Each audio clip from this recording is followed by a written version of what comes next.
Good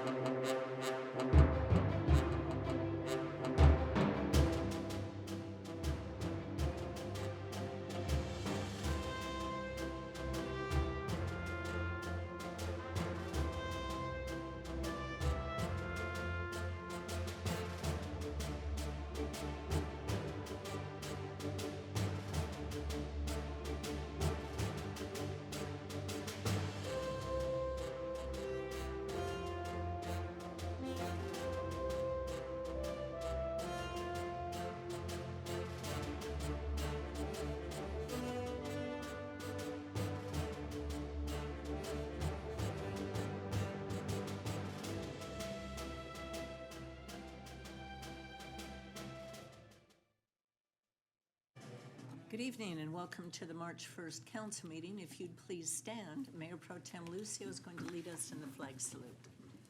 Please put your right hand over your heart. Ready, begin. I pledge allegiance to the flag of the United States of America and to the republic for which it stands, one nation under God, indivisible, with liberty and justice for all. Thank you very much. You may be seated. As required by law, we're going to start our meeting with a public hearing for item number 1, which is redistricting preferred map and first reading of an ordinance to adopt the new city council district boundaries. This item is to approve the introduction of ordinance number 2022-004, adopting the attached preferred map as the new voting district map for the city of Chino. I'd like to declare the public hearing open and ask for a staff report from our city attorney, Fred Galante. Thank you, Madam Mayor, members of the council, and those in attendance. The California Assembly Bill 849 requires all cities to update their election district maps to assure the districts have substantially equal populations based on recent federal census. The legislation requires cities to hold at least 4 public hearings and offer the public an opportunity to comment on proposed maps to be considered by the council, as well as present their own proposed maps.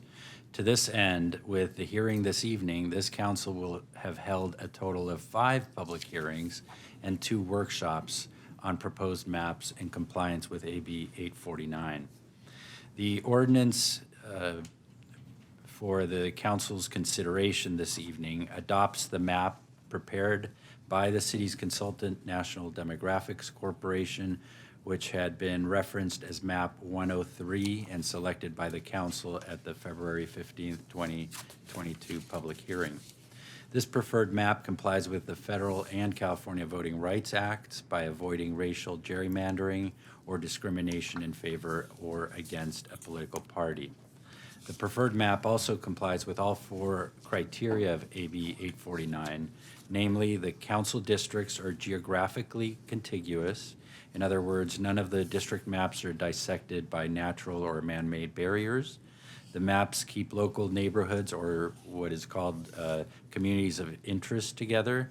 And as a reminder, a community of interest is a population that shares common social or economic interests. Number 3, council district boundaries are easily identifiable and easily bound and essentially bounded by the streets or boundaries of the city. And finally, council districts of each map are drawn to encourage geographic compactness in a manner that nearby areas of population are not bypassed in favor of other more distant areas. The ordinance before the council amends section 2.06.020 of the Chino Municipal Code insofar as that section describes the boundaries of each voting district. And with that, I will just read the title of the ordinance before you. It's ordinance number 2022-004, entitled An Ordinance of the City Council, an ordinance of the City of Chino amending Title II, Administration and Personnel, Chapter 2.06, City Council of the Chino Municipal Code relating to district elections with respect to electing city council members, establishing new district boundaries. And that's reading by title only and waiving further reading. And with that, I'm happy to answer any questions. Thank you. Do any council members have questions of Fred regarding the map? Is there anyone in the audience that has a question or a comment about our proposed map?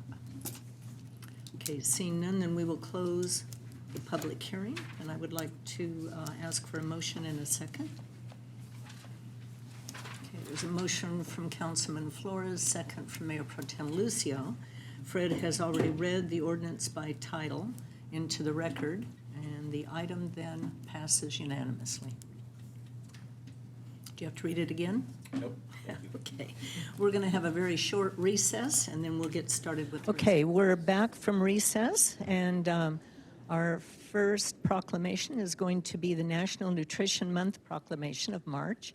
I'd like to call up Brittany Zarkal, Healthy Chino Coordinator, Amy Wong, Nutritionist, Celeste Rodriguez, Nutritionist Eligibility Special, and both these ladies are with the Chino Valley Unified School District.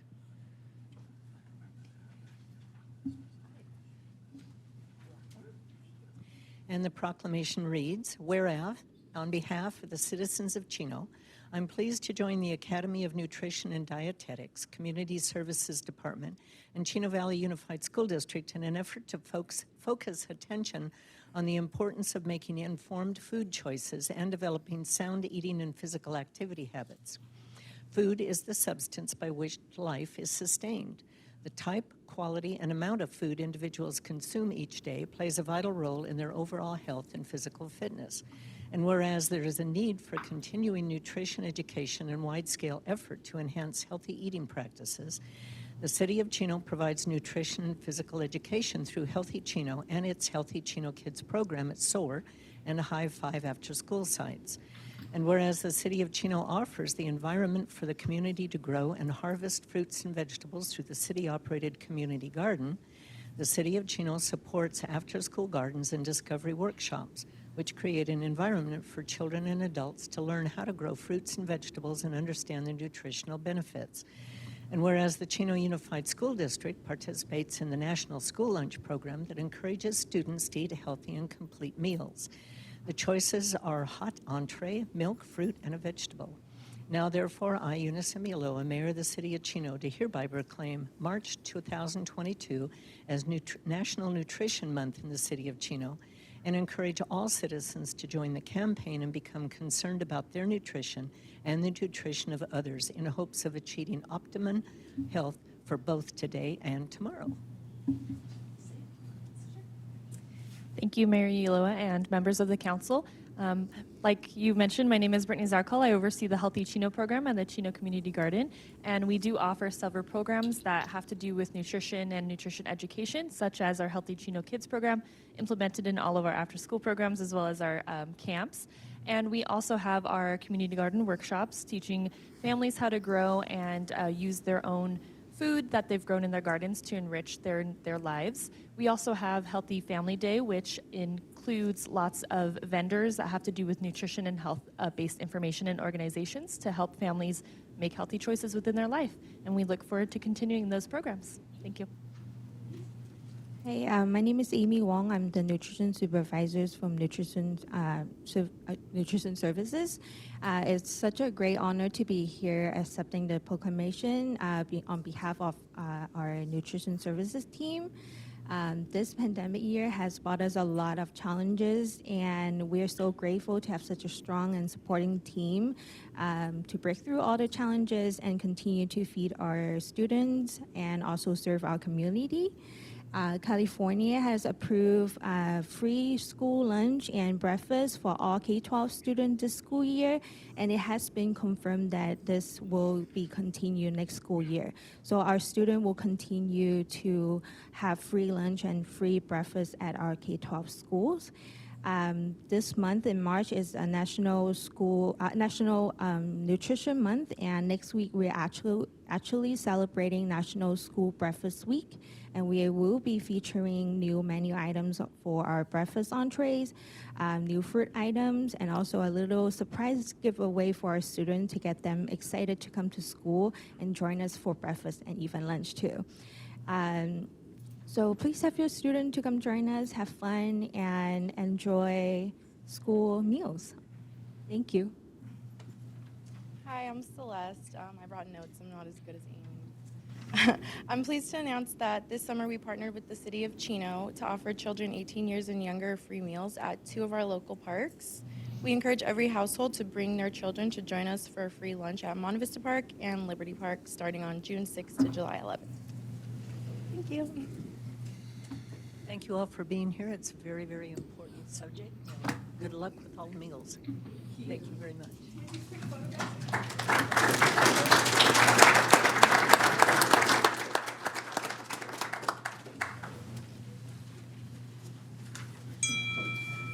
Okay, next is our Mayor's Home Beautification Award for March.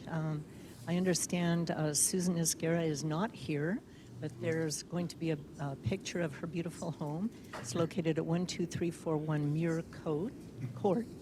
We will get her a congratulations certificate, a lapel pin, a pen, and of course our sign for her front yard. Next, we have the Business of the Month Award. These days, we often hear the word pharmacy and think of chain stores that provide medication and other basic household needs. It was not always this way. There was a time when your local pharmacist knew you by name, like your favorite waitress or dry cleaner. Chino savors those hometown traditions of knowing people by name and shopping locally. This month's awardee is committed to serving our community and its patients with individualized personal attention. They categorize themselves as a locally owned independent pharmacy that knows you by name, not a prescription number. For the month of March, we would like to recognize Chino Plaza Pharmacy as our Business of the Month. Will the representative for the pharmacy, Maida Martinez, please join us up front? Yeah.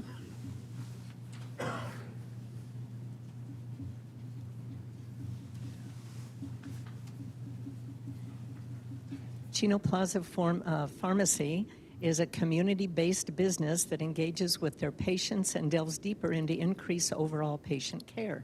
A pharmacy who prides themselves on attention. They provide the community by knowing just about every patient by name, and most importantly, works with their physician to ensure healthy results. During this challenging time, Chino Plaza Pharmacy has held COVID vaccine drives for Chino Valley Unified School District employees. To date, they have administered over 2,000 vaccines to members of the community and strive to educate everyone to keep Chino safe. In addition, they have programs such as flu vaccine drives for Chino's seniors and free vitamin programs for its students and parents to promote health and wellness. Being part of the community is important to Chino Plaza Pharmacy. They work to support locally owned businesses and source supplies in Chino when able. They also are also the only pharmacy to have joined the Chino Valley Chamber of Commerce. Chino Plaza Pharmacy chose to call Chino their home because of the access to the numerous medical groups, assisted living, and clinics that help keep Chino healthy. Let us congratulate Chino Plaza Pharmacy for providing quality patient care to members of our community and for being our March 2022 Business of the Month. Now, you obviously are not Maida. So apparently she couldn't be here. Yeah. And your name? Oh, my name is Jay Kim. I'm the owner of Chino Plaza Pharmacy. Well, a little bit different. Well, we have this certificate of congratulations for you. And would you like to say a little bit about your company? Sure. Yeah. Thanks for having us having me today. We started in the city of Chino in 2018, right before the pandemic hit in 2020. And to date, actually, we've given almost 8,000 vaccines, tons of flu shots, and we're a vaccine clinic. So we've tried to partner up with schools and local organizations to give vaccines, and on top of that, prescriptions and other services. So I just want to thank the city of Chino for giving us the opportunity, and hopefully we continually strive for better health outcomes in the city of Chino. 5562 Philadelphia Street. We're right off of Philadelphia and Central on the northeast corner. Okay, great. Yeah. Well, thank you for being here. Thank you so much for the honor. And thank you for all your help with our community. Thank you so much.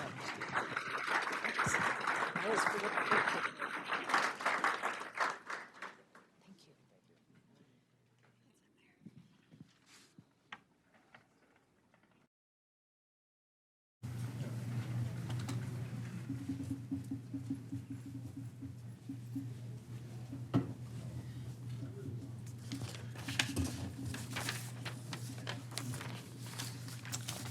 Mr. Ballantyne, do we have any additions or revisions to the agenda? Yes, Mayor and Council.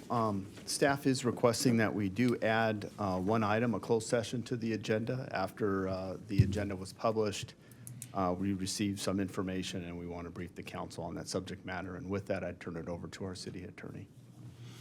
Yes, thank you, Madam Mayor and members of the council. As your city manager explained, we did receive information about a potential threat to public facilities, and the appropriate action would be to consider adding the discussion in closed session. It would require a 2/3 vote, so essentially 4 members would have to approve of it, and the title would be Threat to Public Services or Facilities, in consultation with the Chino Police Chief Wes Simmons, pursuant to Government Code Section 54957. With that, I'm happy to answer any questions. Okay, so we do need a motion and a second and a majority vote to go into closed session with this item. Okay, then I would entertain a motion. Voice vote, Mayor, please. Yes, but I need a motion first. I'll motion. Okay, motion from Councilman Flores. Is there a second? I'll second. Second from Mayor Pro Tem Lucio, and voice vote, Angela? Councilmember Flores. Yes. Okay. Mayor Pro Tem Lucio. Yes. Councilmember Comstock. Yes. Councilmember Pocock. Yes. Mayor Ulloa. Yes, and that will be at the close of our business, right? Within your discretion, if you'd like to do it at the close, that'd be Yes, fine. I'd like to do it at the close. Okay, next on the agenda is public announcements. First, you won't want to miss the 12th Annual Chino Youth Museum Derry Air 5K Fun Run, which will take place on Saturday, March 5th at Ayala Park. The kids' run will start at 8 a.m. with 5K run walk beginning at 8:15. Walk or run your way through the course with your family and friends. For all information, please visit runchino.com or email cym@cityofchino.org. Next, I'd like to give an early reminder that on Saturday, March 19th, the city will be holding its annual Cultural Palooza event on the lawn in front of City Hall from 4 p.m. to 9 p.m. Join us as we celebrate Chino's rich and various cultures with an evening of entertainment, great food, and shopping. For more information, please call our Community Services Department at 909-334-3258. The City of Chino is conducting a Civic Center Master Plan study that includes a community-wide survey. A random selection of households received the survey by mail in order for the city to have statistically valid survey results. However, all Chino residents can participate by taking the online version of the same survey. The goal is to determine the community's priorities for improving the recreational and business experiences and facilities in the Civic Center area. The survey, along with more information about the Civic Center Master Plan study, can be found at the project website, www.heartofchino.com. Next on the agenda is public communication. This is the time and the place for the general public to address the council about items that do not appear elsewhere. Our first written request to speak is Mr. Don Porter. He's from the Cross Point Church. He's going to lead us in an invocation, so I invite all of you who would like to join us to please stand. Would you pray with me? Our Father in heaven, how grateful we are for all that you have provided to us and for us. We don't take your blessings for granted. Lord, they come out of your love for your people, your love for our world, your love for our community. We thank you tonight for the things that we've already celebrated, for the excellence of our schools, for the excellence of our fire department, for the excellence of our police department, for the excellence of our city council members and our mayor. Lord, we don't take this for granted. You have blessed us in so many ways. We thank you for the businesses that have taken root in this community, for the ways that they serve our community, for the ways that they move our community forward. Lord, we pray for this body tonight. We ask that you would give them great wisdom and clarity of thought in every decision and every discussion that we'll have together. And Lord, in those decisions that seem so obvious on the surface, help them to see the impact and the implications of those decisions. And Lord, give them that wisdom. And Lord, we would be remiss tonight if we did not pray for our world. As we think about what is happening in Ukraine, we pray for your protection over that nation and over their people. We pray for wisdom for the leaders of the various nations in our world, Lord, that they would respond in ways that will be helpful and maintain the freedom that the people in that nation enjoy. We want to pray, Lord, that you would work in the heart and the mind of Vladimir Putin. Lord, would you change his thinking? Would you change his heart? Lord, we know that you can do that, and we ask for that. We also ask your continued blessing on this community. We pray your continued protection over the people and the businesses and the churches and the schools that find and call Chino home. In Jesus' name we pray. Amen. Amen. Thank you very much, Don.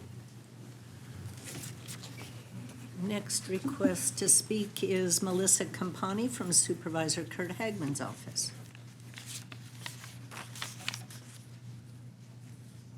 Well, good evening, Mayor Yolola, Mayor Pro Tem Lucio, council, staff, and of course our community members. My name is Melissa Campani, and I'm here representing your Chairman of the Board of Supervisors, Kurt Hagman. And Supervisor Hagman asked me to stop by. I've got 3 announcements tonight, so it's going to be a long one. I'll try and get through with all the proper information. San Bernardino County would like you to know that micro business COVID relief grants are being awarded right now. This program just started. It opened on February the 28th, and it will remain open until the funds are exhausted. So I'll give you a little bit of information, and if you know of any micro businesses who could benefit from this grant, please encourage them to apply right away. These funds will be exhausted quickly. Here are a couple of the grant requirements. Business and nonprofits located within the San Bernardino County boundaries, they must have 5 or less full-time employees, gross revenues of less than $50,000 in 2019 tax year or 2020 tax year, and they did not receive the California Relief Grant issued by Lendistry. So I do have some flyers available. There is information at www.selectsbcounty.com, and you can go on the website there to find out some specifics. So like I say, we encourage everyone who wants to do this, don't delay, get that paperwork in. And another exciting event I know we're all waiting for. Supervisor Hagman is inviting you to Coffee with Kurt. And this time it's here in our own beautiful city of Chino. As you can see, we have the coffee cup with the Chino Police emblem here, as that's where the event will take place. It will be at the Chino Police Department in their community room at 5450 Guardian Way in Chino, coming up on March the 19th, which is a Saturday, from 9 a.m. until 10:30. We do request that you go onto Eventbrite and respond, because we do bring coffee for everyone, and I think a little pastry. So we don't want to run out of coffee in the morning. And that would be supervisorhagman.eventbrite.com. And one more quick item. Supervisor Hagman, and I wasn't even quite aware of this until recently, wanted me to let the public know that if they were interested in obtaining a free test kit, COVID test kit, that they are available at our county library right here, our Chino County Library. It is 1 per person. There is no fee. Just go in and they will give you a test kit. We kind of jokingly call them party kits in case you want to go to a family party or see grandparents, what have you, and you want to make sure that no one in your family has COVID. And just to make sure everybody has an opportunity, I did bring some. If anyone would like a test kit, please let me know. I do have some with me. Or for those at home, they can go into the county library and pick up their free test kit through the county. Thank you so much. Thank you, Melissa. Next written request to speak, Amy Rowland, 7th Street Community Concerns. Good evening, Mayor and City Council and community members. I'm here to address some of the things that have been going on 7th Street. I've lived on 7th Street for 47 years, my whole entire life. My mother also lives there, and I've gotten together with some of the other members of our of the 7th Street community, and I'm here to represent them in regards to some of the concerns. For example, The facilities that are run by Isaiah's Rock brings in a lot of non-residents that do not live in the city of Chino. Although they're providing a service, we've had some issues come up. For example, many residents have been living with anxiety and concern about people who receive these services, which they may be suffering from mental incapacitated and their homeless challenges. So I know Isaiah's Rock is trying to do a good thing for them by providing them with services. But here's what's been happening just within the last few years. Damage to property and vehicles parked on our street, people intoxicated and on drugs using them in parking lots adjacent to families with young children. There's been a nuisance of people actually knocking on doors and digging through our trash cans, leaving trash all over our lawns. There's actually been human waste and urine behind our homes. We also have a concern about the food storage and sanitation issues in regard to code enforcement laws. We have people roaming around all hours of the night, sometimes yelling, screaming, having physical interactions where we have to call the police. And thank goodness we've had some support from the City of Chino Police Department, and they do come and they check out the situation. So we feel supported by them, but we also want to feel supported by Isaiah's Rock and work together to stop these things from happening. You know, we would like to know what health and safety protocols can be put in place to protect our 7th Street community, because like I said, I grew up here. I went to all the Chino schools. I even worked in the for the school district for over 10 years. I've used all the facilities here. I walk my dogs in the community, and I really believe in the community.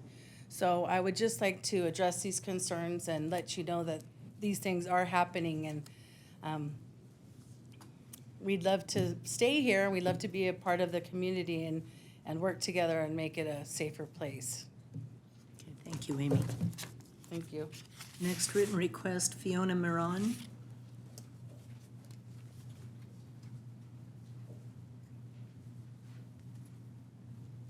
Hello, good evening, Mayor Pro Temp, and council, and members of the community. To be honest, I'm not sure what I was gonna say today. I just know in reference to the concern for Isaiah's Rock, that it's an honor to represent Isaiah's Rock. I love, support, and believe what we do. I also have been a citizen of Chino for over 20 years, and particularly on the beautiful 7th Street. I care about Chino. I know Isaiah's Rock cares about Chino. We support the city. We've been involved, but that's not what we're here to talk about tonight.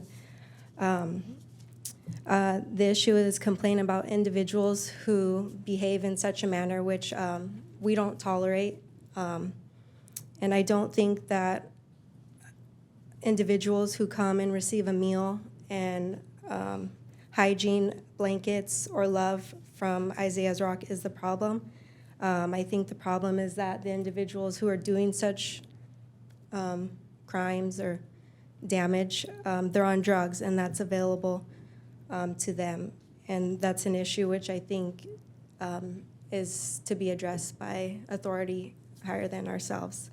I know that Isaiah's Rock doesn't tolerate or accept that behavior. And I just would like to say that we believe in loving our neighbor as ourselves. We believe in the people who come to the Blue House front door are the ones that God brings to us, but we also believe in loving our physical neighbors. And I know that we are happy to clean up the streets of Chino, 7th Street in particular. We're happy to help with any of the concerns that our neighbors have. Please feel free to come to our door. Our grandma has taught us, mi casa es su casa, our home is your home. We are aware of the problems, but we also are aware that 7th Street is adjacent on both sides to alleys, and there are all individuals of the entire city of Chino that are welcome to walk in those streets, and we can't be responsible for their behavior, but we are definitely in support with our neighbors to report crimes and help protect and keep 7th Street and the city of Chino clean and beautiful. So, thank you. Thank you, Fiona. Next written request to speak is Ellen Beek.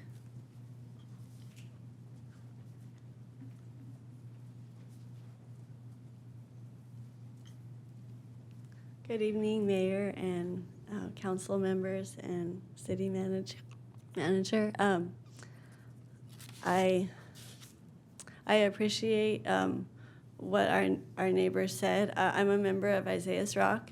I appreciate what our neighbors said, that there's a possibility that we could work together to make our street safer and more comfortable for everyone.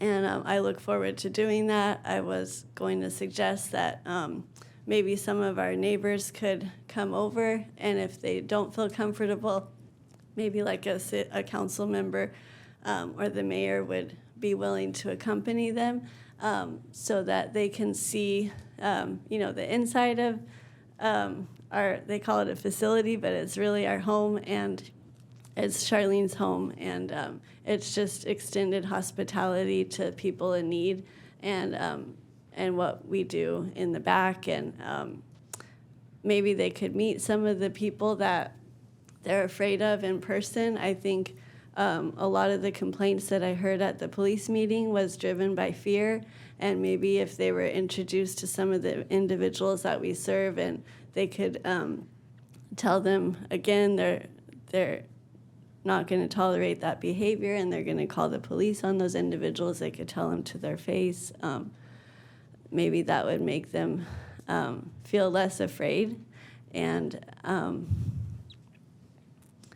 as much as we love the people that we serve, we also love and care about the people that live around us, and we hope that we could be a blessing to them and not a problem. Thank you. Next written request to speak, Charlene King.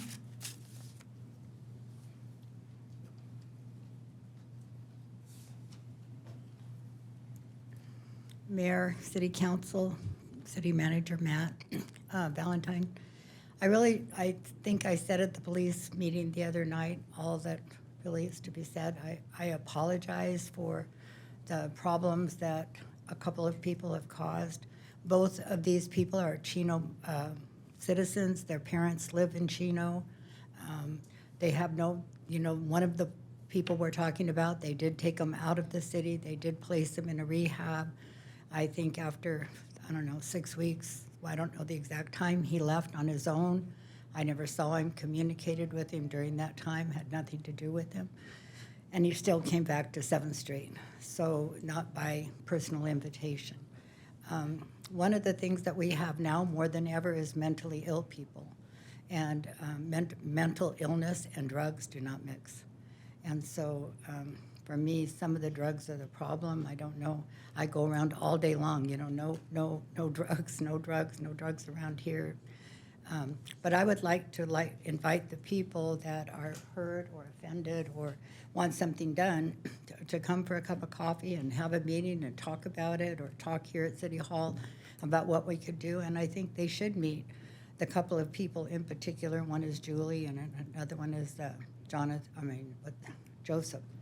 And so, I don't know, it's like we don't want to offend our neighbors. We don't. God's called me to love my neighbor, like she said, as myself, and I choose to love these neighbors as much as I do the other neighbors. So whatever we can do to make it right for them, that's what we'd like to do.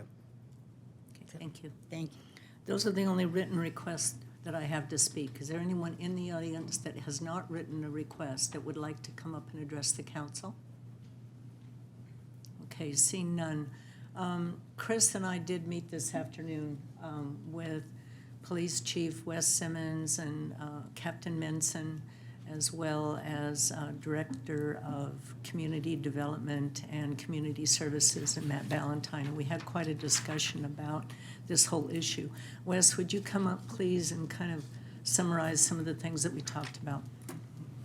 Yeah, thank you very much, Mayor. And I want to thank the community from 7th Street for coming on out tonight and for coming to the Neighborhood Watch meeting we hosted last week. We certainly are taking your concerns seriously and have already placed, one of the things that came from the community meeting was requesting one of our police observation device cameras placed up on 7th Street. So some of the crimes that they were talking about, vandalism, trespassing, things like that, and we could document those and then take action on that. That camera has already been placed on 7th Street today, so we're moving forward with that. Our police officers regularly come down 7th Street and interact with the people there, our quality of life team specifically, but we're actually going to increase that and step up those patrols as well. Charlene came and personally met with me last week as well to discuss these concerns and share with me that she wants to be part of the solution as well to help that. And we're going to be meeting with people at Isaiah's Rock this week with community services and SWAG, as well as our county Department of Behavioral Health staff person who is at our police facility, who can help some of these people if they are experiencing mental health crisis or mental health illness, and we can get them into some treatment. And she's committed to helping us convince those people to take treatment, because as you know, we can't force people into treatment. We've got to try and convince them to take it, as we did with the person who was living on Philadelphia and Central. But we have been successful with that, and we're going to continue to push those things forward, as well as with community services. And I know Dr. Linda Reich wanted to come out. They had recently toured a facility in Lake Elsinore and some of the things that they're doing in some of our other communities, and how we can potentially address some of those more significant issues here. But we are hearing those concerns, and we are going to continue to address them. Okay. Linda, would you like to kind of summarize the visit with Lake Elsinore?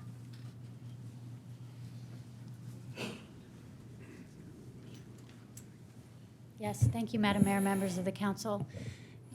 Earlier this week, we had the opportunity to visit with some council members and the city of Lake Elsinore and Wildemar and look at their homeless task force that they have in place. And it has been very successful. We in the city of Chino, we also have our homeless task force.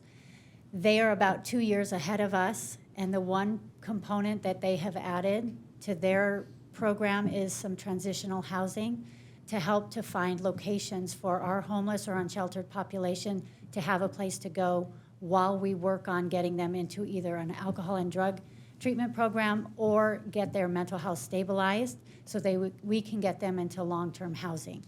So for the city of Chino, we have a really good program in place currently where we're addressing our homeless situation, as the chief just explained. But we think that we can do better with what we have in place right now if we figure out how to have a long-term solution for our residents that don't have any place to go. So our visit out to Lake Elsinore this week was really informative for us. They talked to us about what's been successful for them, what we should be careful of, what we're doing, and we believe that our two programs are so similar that we will have that same success. Lake Elsinore had more than 100 people living on their lake. They also had people living in their downtown area in encampments, and they have cleaned all of that up. And at this point, when we went down there, we toured the city. We didn't see any homeless encampments, and we didn't see any homeless people living in the streets. So we know the model works, and what the city of Chino is doing is almost exactly identical. We are about 2 years behind them, but I know that we can get to that same place. And we will work with the community, and we thank you for coming and talking to us. We are going to work with the individuals that were addressed at the meeting with PD, and we'll figure out if we can provide services to them. But again, like the chief says, if they don't want services, we can't force them into that. But we do have a system that will help us with that. Well, Linda, you had, for my benefit and Chris's benefit, you had reviewed a task force that Wildemar and Lake Elsinore has put together. And I would like, and I believe it's okay if I do this, I would like to direct you and other staff members to work on putting together that task force. I will be happy to assign a couple of council members to it, but I think things have gotten to the point now, especially with neighbors being very, very concerned, that we need to ratchet up to the next step. Yes, and we will do that. I think that will strengthen our program. Okay, and I know we've had different conversations about transitional housing. I know you and community development have been looking into possibly locating some property that the city can acquire. So, you know, hopefully we'll make some progress in this area. Yeah, so with the concurrence of the council, staff will go ahead and move forward with a kind of this task force, and we will assemble it and start working towards this permanent solution. Okay, does anybody have any objections or comments? Okay. Since this is not on the agenda, just a general direction to staff to address it would be appropriate. No vote is appropriate. Okay. Thank you. Thank you. Thank you, Madam Mayor. Members of the council, we look forward to this. Okay, thank you. Is there anyone else in the audience that would like to address the council on an item that is not on the agenda? Okay, seeing none, then we will move on to the consent calendar. Do any council members wish to have any items removed or comment on any items? Okay, seeing none, then I would entertain a motion in a second. It's a motion from Mayor Pro Tem Lucio, second from Councilmember Flores, and the consent calendar passes unanimously. Next on the agenda is continued business. Item number 8, adoption of ordinance number 2022-003, EBP-SPA, second reading. This is to adopt ordinance number 2022-003 on the second reading, amending the Eucalyptus Business Park specific plan to allow the sale of recreational vehicles. Staff report this evening will be provided by our Director of Development Services, Nick Ligori. Thank you, Mayor and council members. At the February 15th City Council meeting, an ordinance was introduced to amend the Eucalyptus Business Park specific plan. The specific plan amendment has two components: change of the land use designation for a developed parcel at 4331 Eucalyptus Avenue from the business park to manufacturing designation, and the allowance of recreational vehicle sales in the auto mall land use designation. Panettone Development Company was the applicant for the change in the manufacturing designation.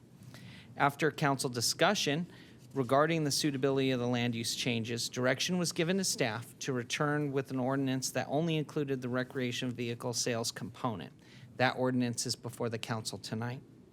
Staff would like to note that the applicant for the proposed manufacturing land use designation is in attendance tonight and would like the opportunity to address the council on the proposed change. In addition, staff received a letter from Calvary Chapel, Chino Hills, which operates a church directly west of subject property, and the letter is in support of the applicant's proposal. That concludes my report, and I'd be happy to answer any questions the council has. Thank you very much, Nick. Prior to asking for comments or council questions, I'd like to call up Mr. Jacob LeBlanc. This is not a public hearing, but I think it's appropriate to hear his comments. Do I need to declare a public hearing open? No, because it's not a public hearing, he's just afforded the opportunity to speak, but it's not part of the official public hearing record. Okay, thank you. Thank you. Good evening, Mayor, Mayor Pro Tem, City Council members, City Manager, and City Attorney. I'm requesting this evening to continue item number 8 to the March 15th council date. After the meeting on the 15th, I took the time to meet with Mark Lucio regarding some of the comments that were made during the council meeting. And then I went ahead and took the next step per his request to meet with Calvary Chapel. I've met with them twice to make sure that they are comfortable with what we're proposing. I met with them today, specifically with Jim McDaniels, and asked him kind of specifically what, if a parking agreement would be agreeable to him. He said he's not necessarily requiring a parking agreement, but for me, for the comfort of the city, I'm willing to do that. I also addressed with him specifically regarding the trucking because I've spoken to a handful of the council members, and that's one of the general concerns, and I understand that's a concern of the city. I'm an industrial developer. This is all I do. Panettone has built, 8 to 10 projects in the city of Chino throughout our history. So we've got a long-standing history here, and I understand that concern.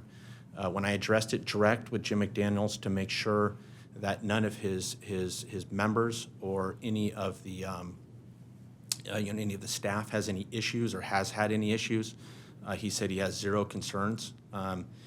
He understands the land use next door, and so in terms of that, we've gone through. I re-went through our traffic analysis today to kind of look at that and looking at the comparison between the manufacturing and the potential for warehousing. It's materially consistent between the two. The trips are actually less on a warehousing facility than a manufacturing facility. And so in terms of the request, and I think it's a little bit mischaracterized, the request is to create consistency between the general plan and the zoning designation and to allow kind of future uses. And I have no intention, there's been questions regarding the existing facility. The group that we purchased the facility from had purchased the building from the owner of FabTech, Dave Winter. And FabTech was since sold to a company called Warren Industries. Warren Industries makes hitches, and FabTech makes shocks. It is my intention as the building owner to maintain and keep that tenant here in the city of Chino. I have no intention of not keeping that tenant. For me, it's just kind of, I'm planning to own this asset for a long period of time, and I just want to make the process on a go-forward basis very smooth and easy. Okay, thank you very much. Are there any questions of the gentleman or comments? Okay, thank you very much. And if I may address an issue, Madam Yes. Mayor. So the applicant did request that this second reading be put off.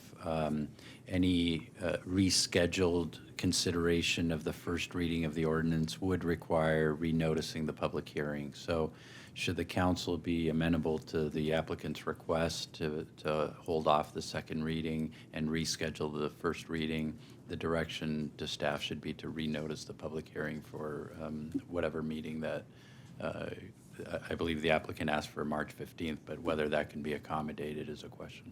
Okay, thank you, Fred. Council discussion. Chris? For the last couple of weeks, this has been, I guess, a big topic on my mind. I know this is a, number one, I appreciate your comments. I know you've reached out to me as well, answered some questions that I had. But this is kind of a difficult one for me. And I guess I'll lead off by saying one big discussion that we're having here with the city is redoing our general plan, right? And what the general plan is going to look like over the next, for the next 10, 15, 20 years for the city of Chino. And I understand that the general plan has been long overdue for an update. One thing you mentioned in your comments was, a part of asking for this upzone was just consistency between the general plan and zoning designations. And it just hit me. When I hear that, I think, see, this is exactly why we're having this conversation about wanting to update the general plan. It's long overdue for an update. And allowing one upzone for one particular property is, I feel, was just kind of putting out, I guess the best way I can describe it is just fires right throughout our general plan. We'll change a little bit here, when the next applicant comes, we can reconsider upzoning it over here, as opposed to looking at the entire general plan as a city and doing what's best for the city for the next, again, 5 to 10 years. And that's my biggest concern. So I think with that, I'll kind of end my comments.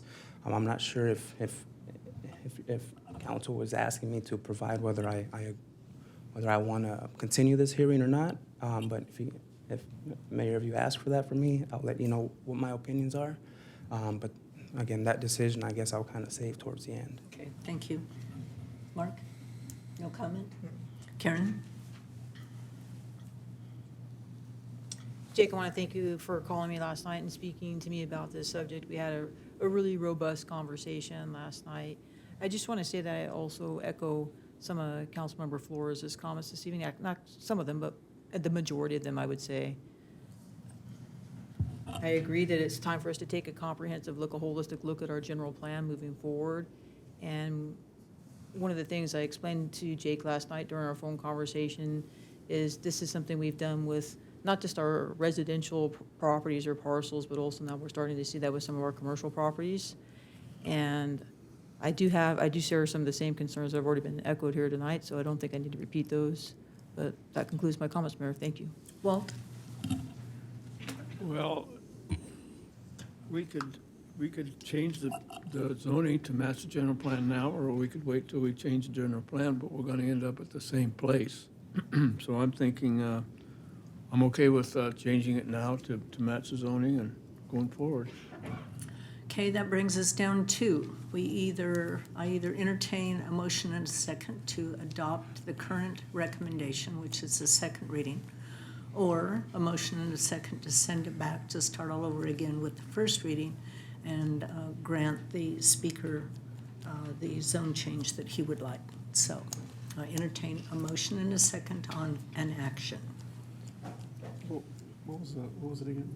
You either support the second reading, which separates out the recreational vehicle and only does that, which then would cause this applicant to wait a year to come back forward with another request to change the zoning, or not adopt this, send this back to staff to start all over again with a first reading and grant the zone change that the applicant has requested. And if I may clarify, just the grant, the request, that would be considered at the public hearing, so you could hold off on that particular consideration. It's just the second option is the limited option of returning back for first reading and directing staff to renotice the public hearing for that first reading. Okay, so let's say, for example, we want to move forward with the recreational part, and then the applicant has to wait a whole year before he can bring it back, or? Yes.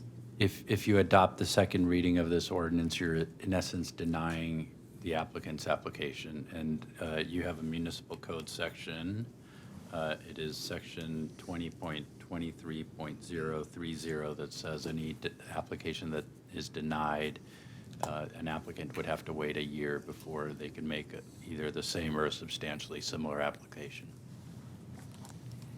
Okay. I guess I'm reading this letter that we got from Calvary Chapel, and it does say that FabTech's been there for 19 years and that they've had a great relationship with them. But I know that the lease is up, right? Coming up soon? It's up in May of next year. Okay.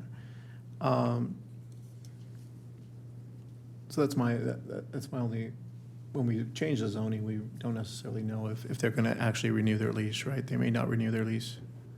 Yeah, well, do you want me to step up? Yeah. Yeah.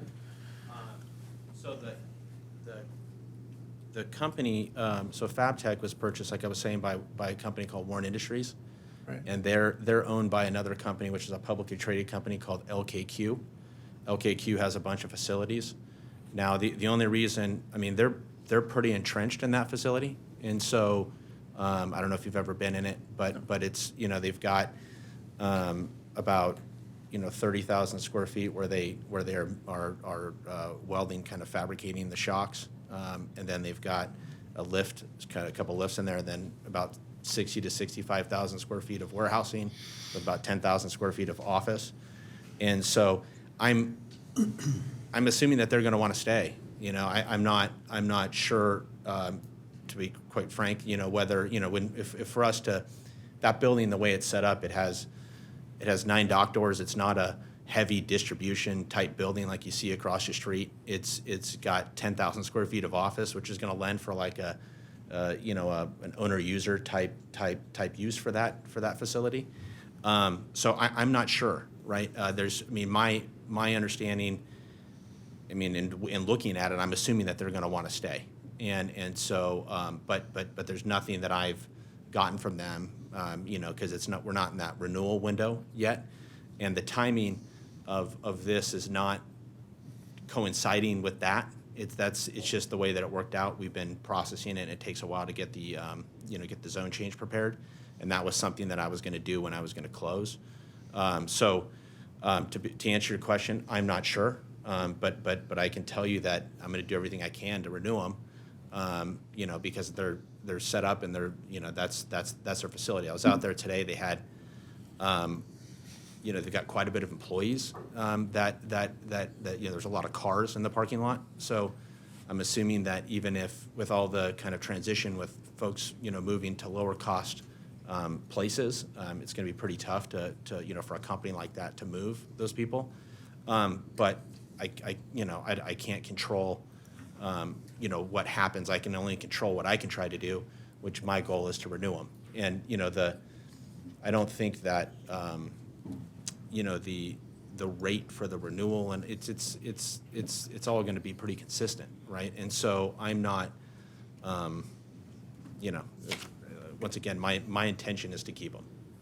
So I guess the other question would be, if they've been there for 19 years, they're on a conditional use permit to continue to run the business that they normally are running right now, why the sudden change to change the zoning if it's already been agreed upon by the city to allow them to continue?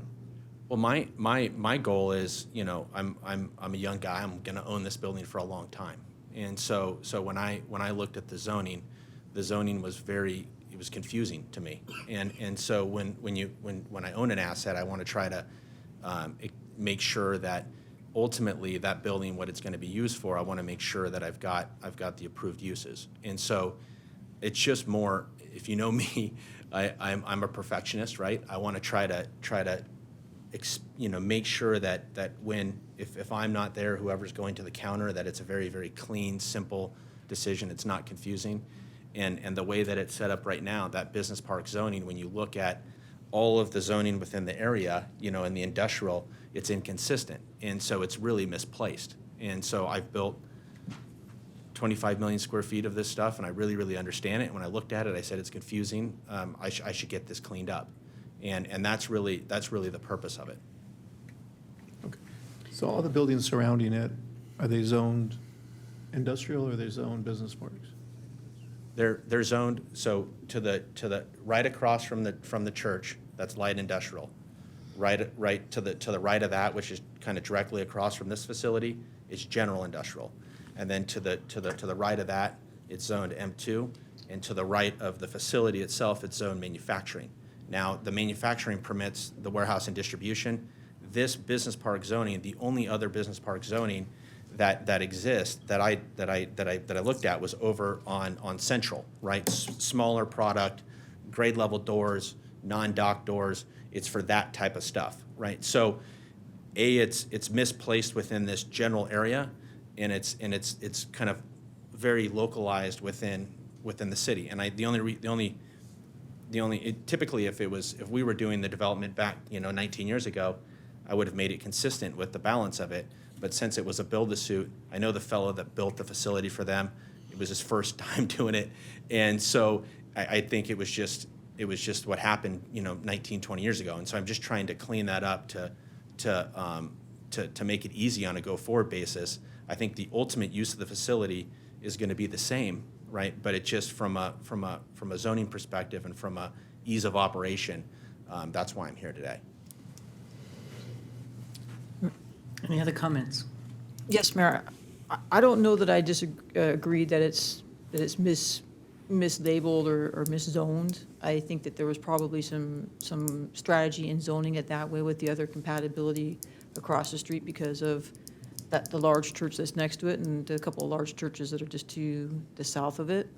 But one of the things I spoke to this applicant about during my phone conversation with him yesterday is I would have preferred for not just this applicant, but any applicant, when we buy a piece of land, to clean up that zoning with the current owner prior to him acquiring the land. I see that, one of our conversations last night is I see that with residential, if you buy a residential parcel that's zoned at 2.5 and somebody acquires it and then they want to change the zoning right away to upzone it. And that was my concern that I expressed to this applicant last night, not just to him, but that anybody would come before this council, that my preference would be that that's done prior to the acquisition of the property versus after somebody acquiring it and then immediately acquiring it, then asking for the upzone. Well, and I want to clarify, when I've heard a couple times an upzone to me is like an increase of density. For me, this is not really an upzone. I look at it like if I was here and I had a piece of property and I was trying to change the land use of that property when it was vacant, this is an existing facility that I'm just trying to make it to conform, right? And so I look at it completely different, and I understand the position. I'm right in the middle of most jurisdictions throughout the Inland Empire developing industrial buildings, and I understand the pushback. I just think that this is it's a consistent, and it's just a cleanup. And so, and if we could wait, but the problem is that when if for some reason FabTech or LKQ say they combine it with some other facility, I have no control over that. It just takes time to get back through this process. I'm delayed a year, and it just takes time. And so we have money invested, and it's not like I'm just trying to expand the opportunity. So the lease here is not up until May, so you have a tenant until May. If we adopt the second reading and you still wish to proceed, it's going to take you a year. You already have a tenant.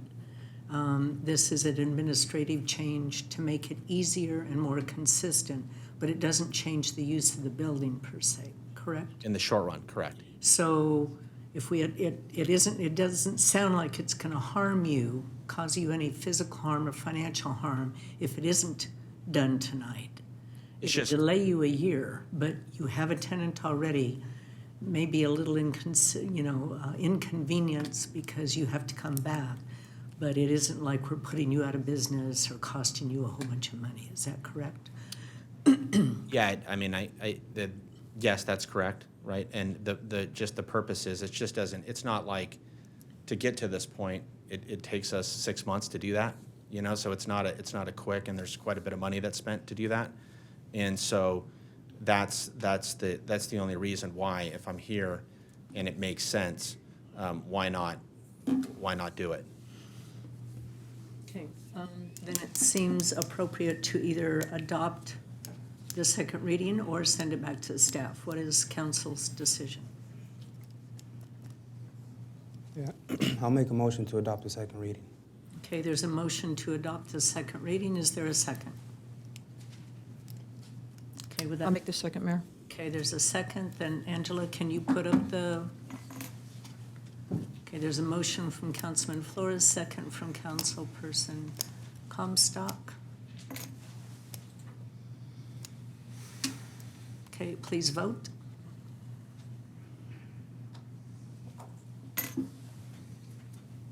Walt. Okay, the item passes yes. The second reading is adopted. Okay, under new business, item number 9, change order, Ayala Park Improvements, North Parking Lot Picnic Pavilion and Accessibility Project PK221. This item is to approve a change order in the amount of $45,101.31 to Classic Engineering and Construction Incorporated, Orange, California, for the Ayala Park Improvements, North Parking Lot Picnic Pavilion and Accessibility Project PK221. Staff report this evening will be provided by our Assistant Project Coordinator, Mr. Keith Martinez. Good evening, Madam Mayor, members of the City Council. On October 5th, 2021, Council approved a construction contract to Classic Engineering and Construction Incorporated in Orange, California in the amount of $1,254,206. Including an approved construction contingency in the amount of $125,420 for the Ayala Park Improvements North Parking Lot Picnic Pavilion and Accessibility Project. As part of construction, 19 trees were to be removed from the parking lot median and will be replaced with a new species. During demolition, staff was notified the roots of the existing trees that unfortunately grown in and around the existing conduit that provided power to the existing parking lot lights, preventing removal of the trees without damaging the electrical system. The scope of the electrical change order includes all new wire, all new conduit, and new individual pole boxes for each light per the building code that will tie into the new panel. The work will also include additional conduit for future cameras in the park. Staff is requesting to approve a change order in the amount of $45,101.31. The remaining approved construction contingency has a balance of $16,907.90, which will exhaust the approved contingency for the unanticipated work included in change order number 5. In addition, staff is requesting authorization to spend up to 10% of project contingencies in the amount of $4,510 for any additional unanticipated work through the completion of the project, bringing the total construction cost to $1,589,709.27. Due to the amount of unanticipated work required for this project, the total budget amount has been exceeded. Staff is requesting to amend the recommendation as reported in the staff report to include an increase to JCA Engineering's contract in the amount of $1,400 for additional design work, and is requesting an additional appropriation of $34,103.41 from the unappropriated reserves of the park fund to offset the project costs, bringing the total budget for this project to $1,717,790.25. Since the project is not complete, I wanted to inform the council that staff is expecting future change orders and additional appropriations for the project, which includes 6 additional clocks for the irrigation controller, landscape change order identified in the field, attorney fees, and multi-use trail signage. These change orders do not include the intersection portion of the project, which is yet to start, that could generate additional work due to incomplete as-built plans. This concludes my report. I would be happy to answer any questions you have. Oh. I think there's going to be a lot of questions. Questions from council or comments? Karen? Thank you, Mayor. Keith, what is the origin of some of these change orders? Is my understanding with this that we're responding to a lawsuit on this particular project? Is this the same project? That is correct. Okay. There is a lawsuit that is set to expire this month to have the project completed by then. Unfortunately, the rain that we had got in December caused us about 30 days of delay, which also caused us almost $300,000 worth of work that took a lot of the construction contingency away. So that did affect the project. When you say something's expiring, I don't understand that. It's the first time I've encountered this as a member of the council. We entered into a settlement agreement. It was an ADA complaint, and we entered into a settlement and provided a 3-year period to get this completed. So when we're referring to litigation, it was a settlement agreement that it was to be completed in March of, at the end of, I think, March of 2022. Do we think we're going to meet the deadline? It's very, very close. The project itself, the complete project, probably not, but the parking lot, we're trying to get the parking lot paved, at least that aspect of the project, which was what the litigation was about. So we think that could be in good faith, but the actual project being open and readily available for public to use, not by that date, no. So we will not be compliant with the court order. Is there any way to get an extension? We discussed with the attorney, and I'll let Fred take over for that.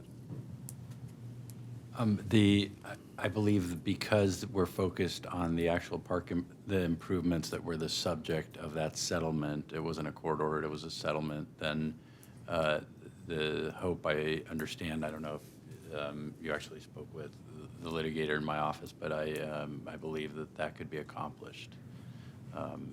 As long as the parking lot portion is completed? Well, and we'd have to take a look at the agreement, but I believe that there was an opportunity that we can get an extension on that, is you just had to pay a certain fee. Linda, do you have additional information? The agreement was that we would complete this project by March 27 of 2022.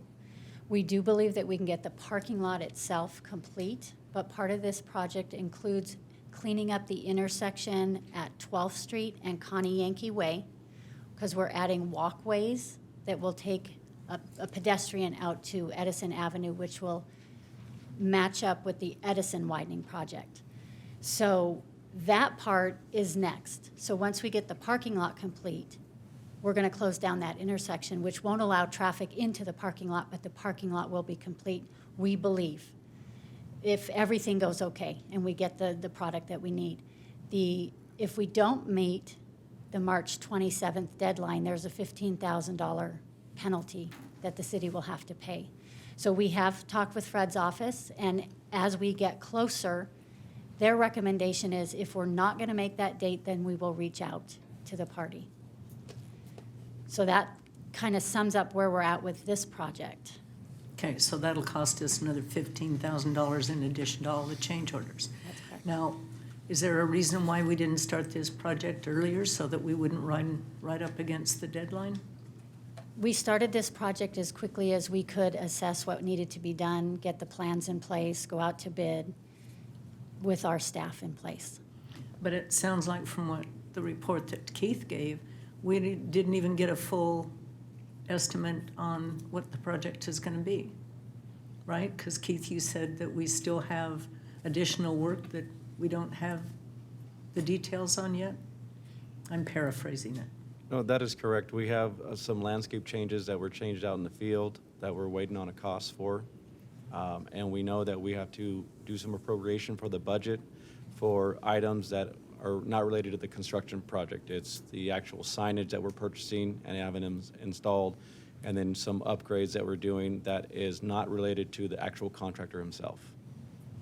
And there's a lot of things at Ayala Park that we have found, not only with this project, but with Fields 5 and 6, because the park was built so long ago, the as-built plans that we have, that we go by to design the park, they're not accurate. So as soon as we dig into the ground or we start to do the work, we find that there's something there that we didn't anticipate. We ran into some of these same issues when we were working on Fields 5 and 6, and that's the exact same thing that's happening. This parking lot was built in the 70s, Is that correct? So those plans are not complete. So we've had a lot of difficulties with this project. So we have no idea what the end cost is going to be, or actually when we're going to finish this whole project, do we? Well, we're close to, we're probably about 80% with the project where it's at. The intersection is the last really big portion other than paving the actual parking lot itself. Just so that you guys, the council is aware, we have received, I believe to date, 11 change order requests. We're only on 5 because we've mitigated 6 of them. So we do get requests for changes. We talk them through. We figured out maybe it's something that they missed on their end, we missed on our end, and then now we're only on to 5, and we're hoping that that's where it stays. But it could be 6 or 7 by the time it's all said and done. Now, if you pay the $15,000 because we missed the deadline, how long does that $15,000 last before we're going to get hit with another fine? I didn't read anything in the contract, and maybe the attorney can look at that. I didn't read anything else after that because we did pay a settlement up front, and then we had the 3 years to complete the project, and if we didn't complete it within 3 years, there's $15,000. I didn't read anything in the settlement agreement that would require anything after that. I would have to look at that particular provision. But I also concur that there is potentially the ability to show that we've in good faith attempted to comply with that obligation. So especially because we've addressed the particular improvements and hopefully we'll have those completed that were the subject of the matter. Hopefully that argument can be persuasive. So Fred, on that note, why not just reach out now and say, hey, listen, we've been set back due to the rain. Our timeline has been put back, but we look like we may be able to do the parking lot and have that completed. Why wait till the last minute when we know more than likely we're not going to? And we certainly could, and that's a suggestion I was going to speak to your staff about. We wanted to understand what all the other pieces are with change orders and get a real good estimate, because what I'd hate to do is just ask for a timeline that we ultimately don't achieve. But certainly working with your staff, I want to make sure that we have the the best timeline when I make that, when I reach out to have that dialogue. You know, bringing this forward now, even though we anticipate other change orders coming forward, this could not wait. This has to be approved in order to move forward on what you're doing right now. If we need to keep the project going. If we stop the project, we'll just lose more time. Okay. Any other questions or comments? Well, Thank you. Carolyn Owens, 12th Street and Connie Yankee, excuse me, improvements, are they included in this contract? Yes. And are there funds left to do that, or do we have? Well, we don't, it's included in the contract that exists. Everything that's been added has been a change order to the project. So the total project, yes, it includes that. Okay. Yeah, thank you. Chris, did you have something? Yeah, I just want to say, I know a lot of this is out of our staff's control. A lot of this is just out of a lot of people's control. And this is not just happening in Chino, right? Different projects we have here. That's happening in other cities. That's happening, you know, private businesses. So you guys are the professionals there, and you guys are really just, I think, just strong in what you guys are doing. And I just want to say I appreciate your guys' work, your guys' patience, and we ask that you be patient with us as we try to figure out, right, how we move forward with this project. But again, thank you for bringing this to our attention. Okay, are there any more comments, questions? If not, yes? I can add to what Chris said. You're working with as-built that aren't accurate, so you really don't know what you're working with. So it's kind of like going one step at a time and seeing what you have to do. And Mayor, if I may add, we're experiencing delays in shipments as well. We ordered the park benches and the barbecues back in September, August, still waiting for them. And they're usually really good at 8 to 12 weeks. We're looking at 24, 28 weeks. Are they on ships in the harbor? No, I'm not sure what's going on, but they're in Missouri. They're on delivery. We should be getting them any day now. They're in trucks. Yeah, they're in trucks. Okay. Protesting. They're protesting? Oh, good. The only thing I'd add is that there was a lot of time spent on design, realizing that this was an accessibility issue. And so we went through several renditions to make sure that we got the accessibility portion right. So in fairness, I mean, certainly they're under the gun as it relates to the construction. But there was we went back and forth with an advocate as far as the overall design. And so that took up a lot of time. I recognize 3 years sounds like a long period. And the only other thing I would add is we've also significantly expanded the scope of this project. When we started just looking at the parking lot and just the accessibility issues, we had a shade structure that was rotting at the foundation. And so we expanded. So we're going above and beyond the accessibility. And typically when you expand the size of the project, you should also afford additional time to complete it. So I think those two factors did not come up in the conversation, but do have a significant impact as far as the change orders and the timing and the completion of this project. Thank you for the comment. Okay, then I would entertain a motion in a second for item number 9. Motion from Councilman Flores, second from Councilperson Comstock. And the item passes unanimously. Item number 10, award of construction contract Well 11 Raw Water Transmission Main Project WA 211. Adopt a resolution for initial study and mitigated negative declaration and award a construction contract in the amount of $2,667,685.22 to MCC Equipment Rentals Incorporated for construction of the Well 11 Raw Water Transmission Main Project, WA 211, and approve associated project expenses. Staff report this evening will be provided by our Associate Engineer, Natalie Avila.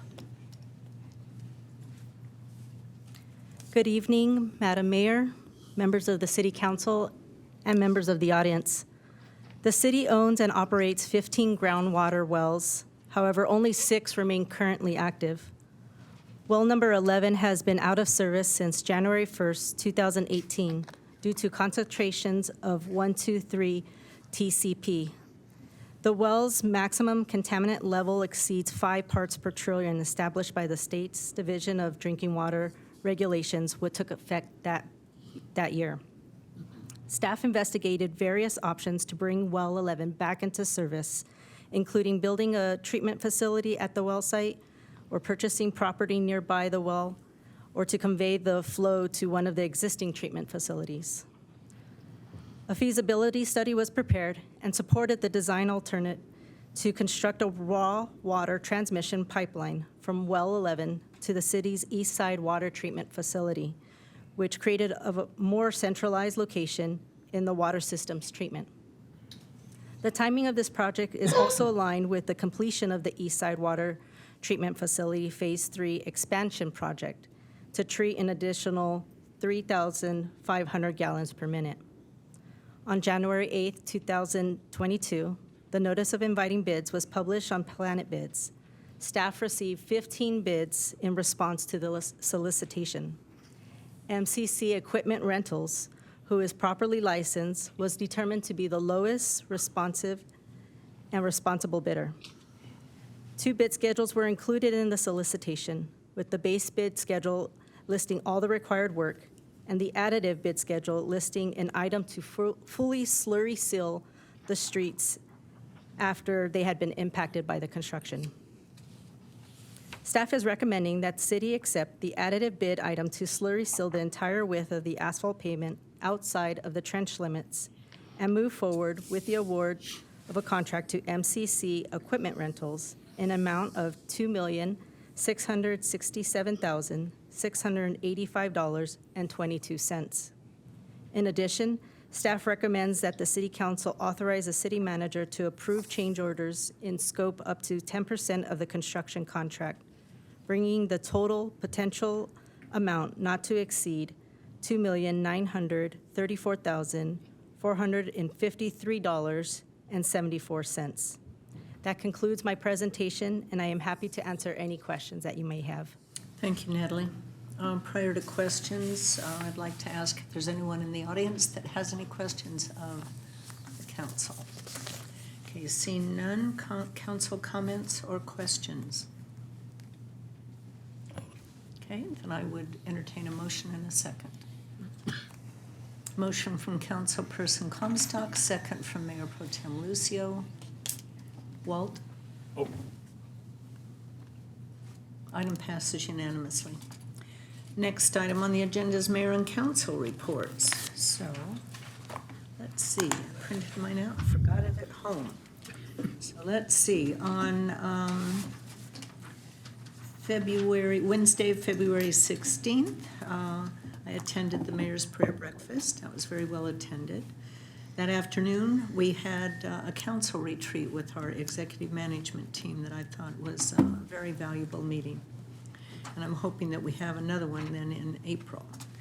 On the 17th, I virtually attended the Appropriative Pool Confidential Session and the Advisory Committee.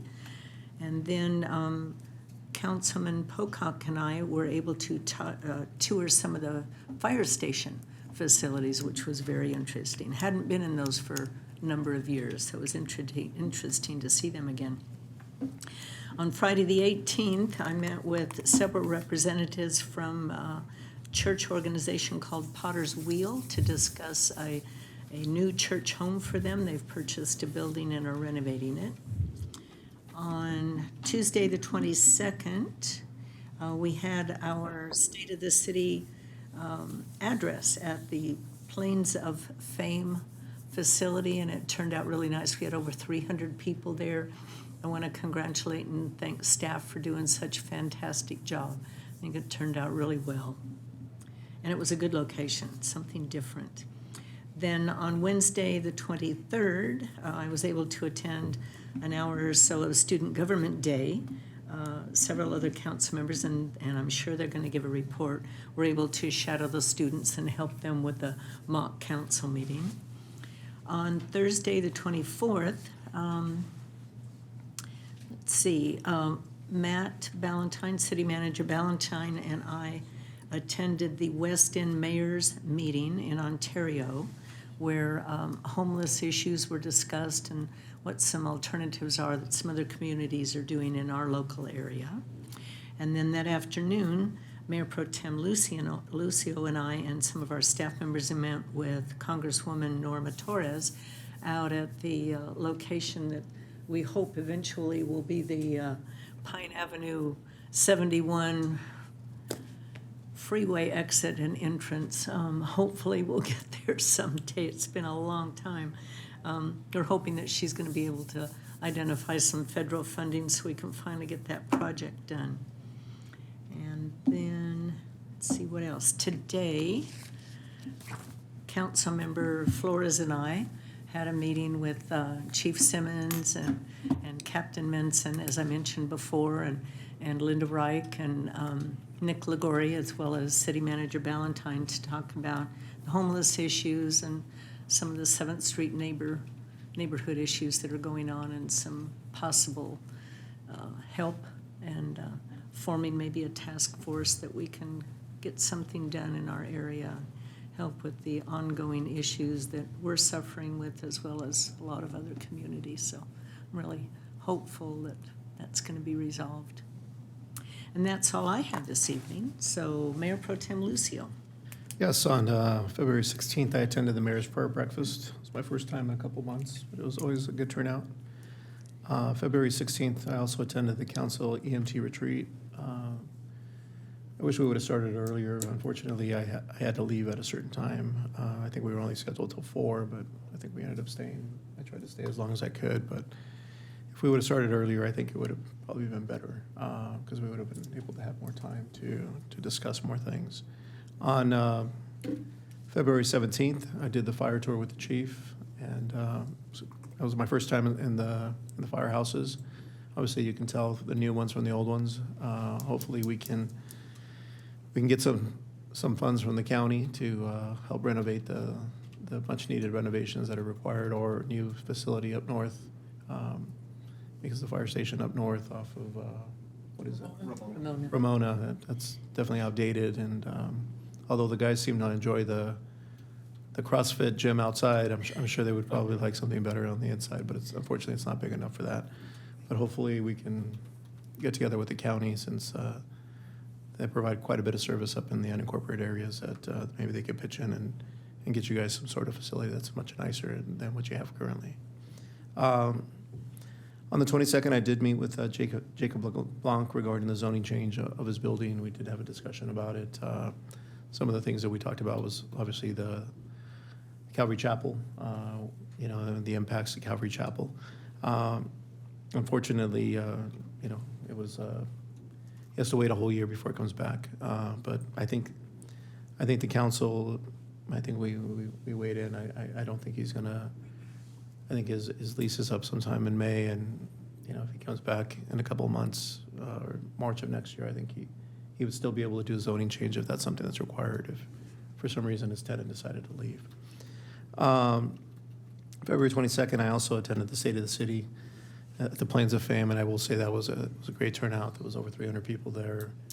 And I think for the first time in a long time, people were able to actually socialize, mix, and I think that everything that occurred prior to the State of the City was phenomenal. We had a lot of influential people that are within our community, a lot of businesses, a lot of elected officials that came out, and just the networking that we were able to do that we haven't done in a long time.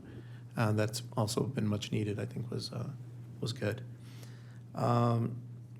Also, on the 23rd of February, I attended the Student Government Day. We were here with Councilperson Comstock and myself, and we had the kids from Chino High School that were the Mock City Council members. And I will say some of the things that are very, very disappointing is the fact that our young men just aren't interested in government anymore. It appears that I think the whole group that was here from 3 different schools was all female except for 2 males. And that's the kind of what you see right now happening in politics. I remember when I started with the county back in '92, was 5 board of supervisors, 4 males, 1 female. CEO was a male, and now if you look at the board of supervisors, it's all females, and then the CEO is also a female. it's just for some reason our males aren't gravitating towards local government. But I will have to say that a lot of the representatives like Connie Leva and some of those folks that I talk to, I mean, they're very, very sharp, very well spoken, really know what they're talking about. And so, I mean, in that sense, it's not like we're not having proper representation. It's just the fact that I wish more of our young men were interested in that. So I'm trying to push my son into something like that, but, you know, at least run for local student government. But again, that's something that they seem to shy away from. But the girls flourish in that. So that's why I think we're seeing the change that we're seeing now. Also on the 23rd, I attended a trucking commercial enforcement and staffing meeting with Chief Simmons and Captain Menson. It was a good meeting overall, but I think we have a lot of work to do with commercial enforcement. I know I saw an email that was sent to us, and they said that just on one day, I think we issued something like 60-something citations of trucks being on off the traffic routes or the truck routes. And this was, I believe it was on a Sunday that this operation, it wasn't on, or was it on during the week? Okay. But we know, unfortunately, when it used to be trucking was a problem, it was just normal business hours that these trucks were. But now when you have companies like FedEx and some of these other businesses that run 24 hours a day, 7 days a week, it's not just a Monday through Friday problem. It's also on nights and weekends. So I think, I look forward to future dialogue to see about, potentially addressing this issue, because as we know, there's millions and millions of square footage of warehouses that are going just on the other side of Euclid on the Ontario side that we're going to have to be dealing with. So I look forward to those conversations in the future and looking to see, what's going to be needed in the future, because I think this isn't something that's going to go away from the city of Chino. This is something that's coming, and I've always been the type of person that I believe we should be proactive instead of reactive. So I think it's better that we start implementing things in place now, so that when it comes, that we're already ready, as opposed to playing catch up and being behind the ball. On the 24th, I also attended a meeting with the Chino Valley Unified School District. Christina Gagné was there, Arm Enfield, Don Bridge, Greg Satura, and then our staff.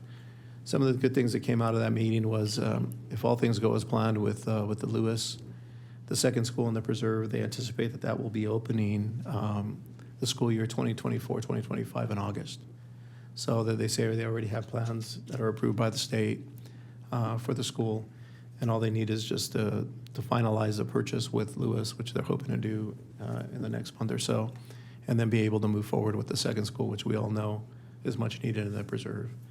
So that was some good news. Also, they gave us some updates on some of the construction that's going on at Chino High School, and some of the things that are coming into place, and the excitement of changing that school from an old school into a state-of-the-art school, which has been much needed. And I tell you, I get teased all the time by friends of mine that live in Chino Hills that always tell me, how many, ask the school board, how many kids from Chino Hills go to Chino high schools?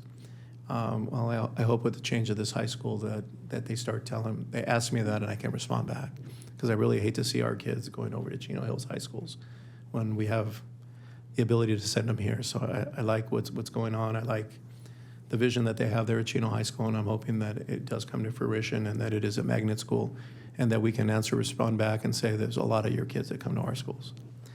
On the 24th, I also met with Congresswoman Norma Torres, and we did talk about the project on Pine Avenue, expanding that, connecting it to Pine Avenue. She looked like it was something that she was very receptive for. We did talk about some other construction projects potentially on the 71 freeway, but again, she knows that it's not just her that would have to be involved in that, but other elected officials as well, because some of the issues that we're seeing obviously on the 71 and the 91 is other jurisdictions, not just hers. So we're hoping that maybe in the future we can get together with some regional plans, and she says as long as we get more people to the table talking about the same things, that they tend to listen to those. The squeaky wheel gets the oil. So hopefully we get that going. Obviously, she was instrumental in expanding the 71 freeway through Pomona, and if you've driven through there, you see all the construction that's going on, and that was needed for a long, long time. And or along, you would talk to some people, you would never think that that would actually come to fruition, but it is. So hopefully in the future, we can do something with the 71 and the 91. And that's all I have. Okay. Thank you. Councilmember Comstock. Thank you, Mayor. On Wednesday, February 16th, I attended the City Council EMT workshop. That's already been covered tonight, but I think that was a great event for us as a council and staff. I agree, it would have been nicer to start earlier, and I look forward to hosting another one here soon, Mayor, with this team. On February 17th, I took a tour of fire stations, I want to say 66, 65, and the training center, along with Deputy Chief Scabar, Chief Williams, and my goodness, the other chief's name eludes me right now, I apologize. But I actually was in 66 for the opening of it, in the training center for the opening of it, as well as in the Preserve Fire Station for the opening of it as well. And I I don't know that I worked it, but I helped to work the great ice cream caper out of 65 when there was a burglar there. So we're really proud of our fire district and our stations, and I agree that 65 does need some renovation and some upgrades, so hopefully we'll be able to bring that to fruition. I did think it was interesting that they call that gym the yard there, which is, I find that interesting, but it was a great tour, Chief. Thank you very much. You should be proud of your operation there as we are. Also a great presentation on their CPR and heart program. On February 22nd, I attend the Mayor's State of the City at the Plains of Fame Museum. I have already told the mayor this and the rest of the council, but Mayor, I think that was probably your best State of the City to date. You did a great job. I want to state that our staff did a great job. It was extremely well attended and a very nice event there that day in person. I think everybody enjoyed that. It's already been covered. On Wednesday, February 23rd, I participated in Student Government Day here at City Hall. I've done that in a former capacity, but this was my first time doing it as a city council member, and I enjoyed it. It was fun. We were fortunate to have students that were engaged and wanted to learn, and the students from Chino High, the mayor did a great job, and the council members did a great job. And thank you to our department directors and everybody who participated in that as well for a nice day for our Student Government Day. On that same date, it's already been covered, but I also attended the meeting with Chief Simmons and both Captains Bieland and Minson about commercial enforcement. The Mayor Pro Tem has already done a great job talking about that and some of our future vision and the ongoing efforts. I also want to thank the Chino Police Department. I sent off an email about their targeted traffic enforcement, not targeted, but specific, what I call specific traffic enforcement about commercial enforcement violations. So I see Sergeant Randall back there tonight. Sarge, just make sure you tell the guys we appreciate it and to keep up the good work. And Chief, I made it a point to mail off some thank yous to your staff, so thank you. On February 24th, I attended a meeting with Director Reich, the Mayor Pro Tem, and the Superintendent Infield. The Mayor Pro Tem covered it with members of the school board. There was Greg Statura there, as well as Christina Gagne, and I like to refer to him, even though he's a member of the board, as Coach Bridge, because I actually did play softball for Coach Bridge. It was a positive meeting, so we were happy to get conversation back with the school board. And on May 28th, I attended the Community Services Commission meeting here at City Hall. I think our Community Services Commission does a great job. There's a couple commissioners sitting here in the meeting tonight, so thank you for your work, all of you, and just keep up the good work, and hopefully we'll see some of you at the Derry Air Run this weekend. In closing, Mayor, I just want to thank the 7th Street residents that came tonight and voiced their concerns about some of the things that are happening down there, as well as the members of Isaiah's Rock, the congregation, the church congregation there. And it sounds like our staff is well underway to mitigating some of those things and coming up with a long-term solution I think is going to serve both Isaiah's Rock as well as our residents that live there well in the future. So it's a difficult problem, as we know, but I have a lot of confidence in our staff, and I know between all of us we'll be able to come up with a solution that's good for everybody there. So thank you, Mayor. Councilmember Flores. Yeah, first I want to start off by just thanking Amy Rowland, Fiona Miron, Helen Beck, and Charlene King for coming out and speaking on behalf of 7th Street. So thank you to them. Let's see, on February 16th, as the rest of the council, I attended the council EMT retreat. On February 17th, I had a chance to visit our fire stations. This was my first time visiting the fire stations, and I can agree with other comments that were made up here about some of the updates that, that should and would be taking place in the future. On the 18th, I had a chance to ride along with our fire department. So I want to thank, Chief Fontes for kind of taking my brother and I along. It was a very interesting start to the ride along. I had, first of all, thank you to the fire for allowing my brother to come out with me. Right, my brother's about 19 years old, and he's trying to help provide some direction for him. And we kicked off that meeting by, the first question was, so, they asked my brother, Jason, so what do you want to be when you grow up? Well, I want to be a policeman. And I thought, oh, man, I look at my brother and I said, man, that's... But at the end of the day, I did find something out, Mayor. Do you know what policemen and firefighters have in common? Yes, let's see, policemen have tell their sons to grow up and be firemen, right? Well, or something like that. Something like that, yeah. They both want to be a fireman, and I thought that was awesome. Yeah. Let's see, on the 22nd, I attended the Chino State of the Union. It was my first time attending that. Thought it was an awesome event. I was just happy to see other elected officials from other cities, attend, and I just think that kind of plays and that helps play a role in our goals of building relationships with other cities to get major projects done, just across Chino Valley and the IE. On the 24th, I attended the neighborhood watch meeting. It was just a great turnout. Some of the residents that were here tonight were there as well. I had a chance to speak with them, and that kind of sparked the meeting that we had today, with our chief, with our captain, and some of our EMT members. So that was pretty awesome. On the 26th of February, I attended the PAC 205 Blue and Gold dinner. It was just a great turnout, and I was happy to be there. I was happy to be there. I was never a Boy Scout growing up in downtown LA. There's not a lot of, Boy Scout, talk. And I will say that volunteering at Isaiah's Rock, we had a group of scouts who came one time, and I was responsible for a group of the scouts, and my job was to kind of tarp up some of the. There was rain coming, so I had to tarp up some items over there. And in tarping up the items, I had to tie knots, and tie things down. And one of the scouts looked at me and said, "Why are you doing that type of knot? That's not the type of knot to be doing." And I said, "Well, what do I do?" And this scout kind of humbled me and showed me how to tie a knot, and I thought that was very fascinating. And so I was just happy to be there at that PAC 205 again Blue and Gold dinner. Yesterday on the 28th, I attended the Community Services Commission meeting. Just happy to be there. I'm always glad to be there, trying to stay in tune with what's going on just throughout our city, throughout all our departments, and I try to keep up to date. And I see a lot of our Communities Services Commission commissioners here today, so thank you for being here. You guys are always here, so thank you.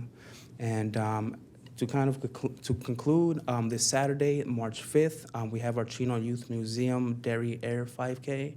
I hope to see a lot of you guys out there, and I'm looking forward to beating my time that I had over at the Run for Russ event. And but with that being said, just want to give my condolences to families in Ukraine, especially the men, women, and children who are just kind of caught in the middle of all this. I can't imagine that ever happening to, particularly the Chino Valley, but to our soil. And when we give the pledge right before every council meeting, I take that to heart. And I again, just my condolences to the families out there in Ukraine. But that concludes my comments, Mayor. Thank you, Councilman Pocock. Thank you. Well, on the 16th, I attended the mayor's prayer breakfast, and also the council retreat and workshop that we had, which was very productive. On the 17th, I toured three fire stations and a training center with the mayor, and thank you, Chief, for hosting us. And on the 22nd, the State of the City, which at a new venue, which echo my cohort's comments. It was well attended, well run, and I think the mayor did a great job. On the 23rd, I attended Student Government Day. And that evening, the Planning Commission, when they installed our 2 new planning commissioners, and they elected a new chair and vice chair. And they also approved the school district site down at the preserve that night. And signing off, I'd like to congratulate Assistant to the City Manager, Jack Morgan, on the new bundle of joy they have in the family. And remind everyone that Corn Feed Run's coming up April 23rd. We have 358 already signed up, classic cars, big rigs, motorcycles, and farm tractors. So come on out, right here in the city center. Thank you. Walt's pride and joy, huh? That's my pride and joy. City Manager Valentine. Thank you, Mayor and Council. The only report I have is related to Kimball Avenue. This evening, we did open it up, 1 lane in each direction. That's been posted on social media, so people are aware of that. It's still a construction area, and so I had asked people to slow down as they drive through there.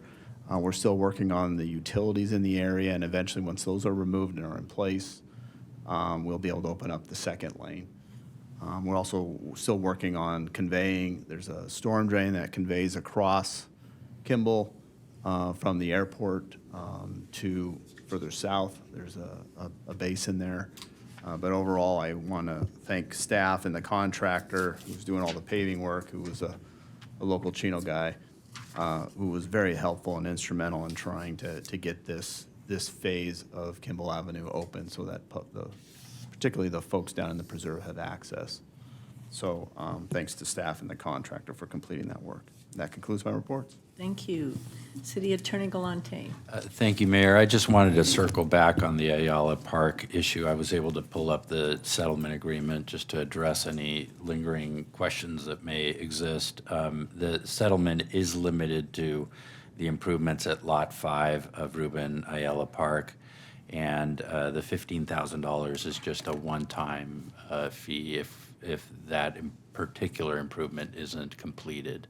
So it doesn't impact the road and the other components of the project. So wanted to circle back with the council. So as long as the parking lot is completed, even if the other portion that they have to shut down, if that is not completed, we've met the obligation. That is correct. It is specifically limited to Lot 5A, A5 of Ruben S. Ayala Park. Good. Okay, great. Thank you. Police Chief Simmons. Thank you, Mayor and members of the council. I have a quick presentation to give you tonight. As we do every year, we present to you our stats from the previous year for 2021. So we've compiled those, and so just a quick summary. In 2021, we handled over 86,000 calls for service, which obviously significantly higher than last year, but as we know, 2020 or the year before, 2020 was the anomaly with COVID, but it tracks in line with the previous 2 years.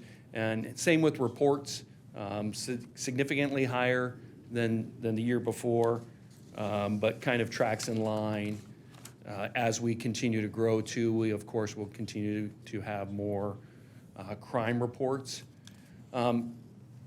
Specifically when it comes to violent crime, we saw a 14% increase in violent crime from 2021 to 2020, from 2020 to 2021, which was primarily due to an increase in domestic violence. Again, people at home, stay-at-home orders, we believe that impacted our domestic violence crime.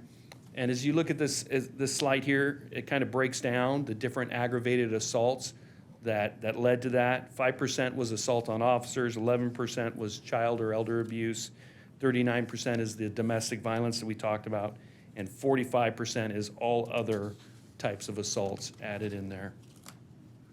And Mayor Pro Tem Lucio, you had talked about assaults on officers last year, and we discussed that. So we did have a slight increase for this year over 2020, but it is down when we compare 2018 and 2019.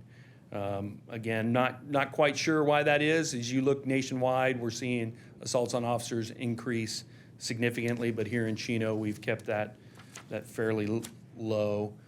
Guns is another issue that we've talked about throughout the year, and the amount of guns that we've taken off the streets. Now, these guns are guns that are illegal or in possession of somebody who's not legally allowed to possess the gun. One of the things that we saw a significant increase was what is termed ghost guns.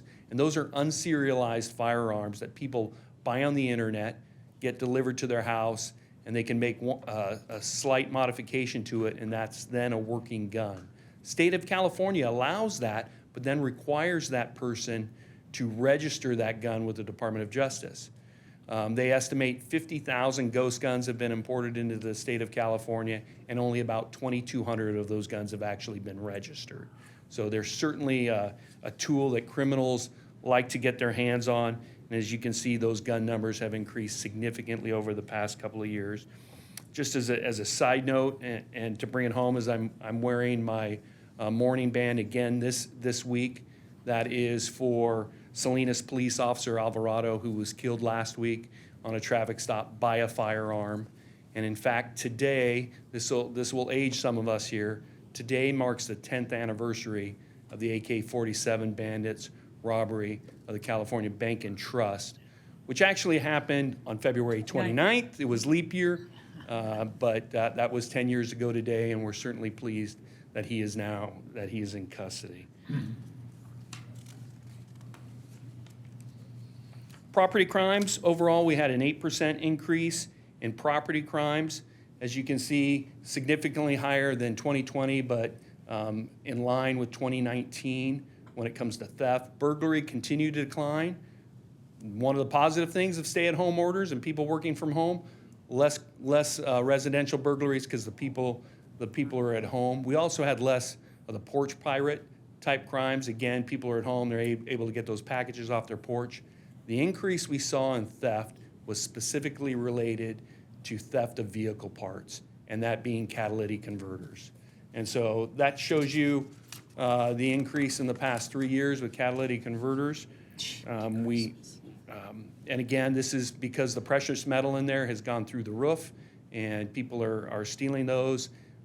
These aren't being taken to our local recycling places anymore, like used to happen. They're actually being thrown into containers and, for the most part, shipped overseas to be broken down. We did our etch and catch program, though, to hopefully impact this a little bit. And again, for our community members, can go and get your catalytic converter etched with your license plate number for free in the city of Chino. We've got 7 businesses that have agreed to do that, and those are on our website. But that helps us identify who the victim of that theft is.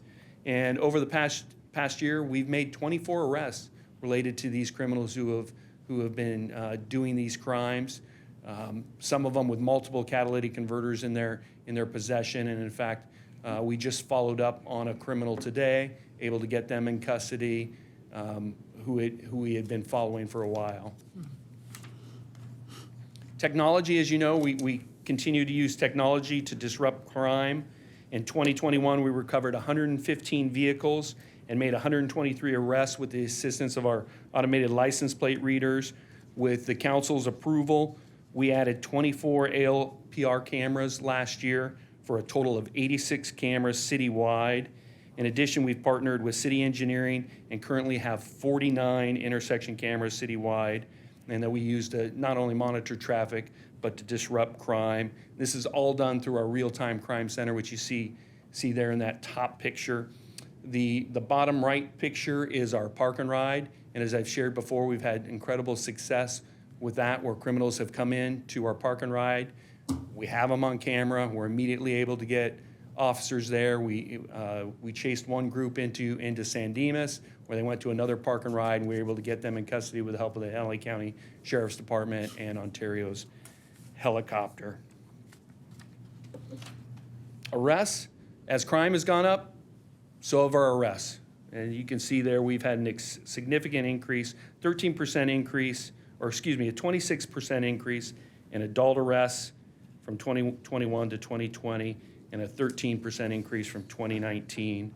While other cities experienced decreases and defunding of the police, our city has not, and we appreciate the support. And we've had the most amount of patrol officers out in patrol that we've ever had. And again, that's thanks to you guys making sure we have those resources. Though with arrests, recidivism is an issue. Just to give you one example, we arrested one suspect 3 times for grand theft auto.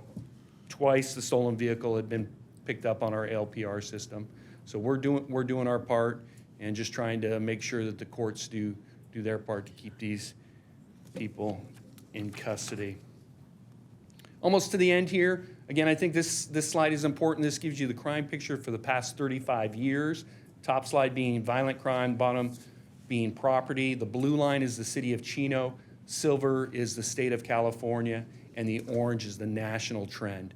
So we don't have California's numbers or the federal government's numbers yet, because they don't come out to October. We only have ours. But everything tells us that they're up, both at the state and the national level for violent crime and property crime. You can see that huge spike in about, what year was that? 1994. That decline in that spike, that relates exactly to 3 strikes law when that was passed. And then the increase in 2014, that's when Prop 47 was passed. But I'm pleased to say that we continue to be much further, our crime much further down than in the 90s, and we're tracking below the state and national level. Traffic, we talked about traffic tonight, specifically truck routes. Again, nationwide, we're hearing reports because of the pandemic that injury traffic collision, fatal traffic collisions are way up for this past year. Fortunately for us, our injury traffic collisions have kind of tracked the same, and our fatal traffic collisions are a 4-year low. As you can see, our truck route citations increased significantly. We wrote over 1,000 more tickets last year. The commercial enforcement officer the council approved in October went into effect. So that's only 3 months of that officer being out there. But again, it's not just that officer who's writing those tickets. We have seven additional traffic officers out there, plus our patrol officers are out there writing those tickets 24 hours a day. But based on our discussion that we had last week, we're actively evaluating what we need to do to be prepared for the future and to meet that goal. We have some new technology that we'll be presenting at the March 15th council meeting with Public Works in regards to an intelligent camera system that'll help us document where those issues are and better put out resources for those times when that is occurring. And then to see what additional staffing we need to meet that increase. Mental health crisis, we talked a little bit about that with homelessness and the things that are going on there. And overall, we did have a slight decrease from 2021, but again, 2020 was that anomaly year, a lot of mental health. Though we saw adult people in mental health crisis go down, we saw juveniles go up. And so again, this is impacting our young people, and we're trying to address that with our behavioral health and social worker that we have in our station. And then quality of life. We talked about that a little bit on 7th Street. I'm pleased to share that our quality of life team in partnership with Community Services and SWAG has significantly impacted homelessness. In 2021, our teams were able to help 65 people exit the streets, either to emergency shelters, transitional housing, many family unifications, and also to obtain permanent housing. So that's continued to be successful, and we're going to continue to move forward. And I know our point-in-time count will be coming out shortly, but that looked positive as well when we compared that to 2020. That's all I had to present tonight, and I'm available for any questions you might have. Thank you. Does anybody have any questions or comments about the charts? I just wonder what he does in his spare time. Think about crime. Yeah, really. Thank you very much. Okay, Chief Williams.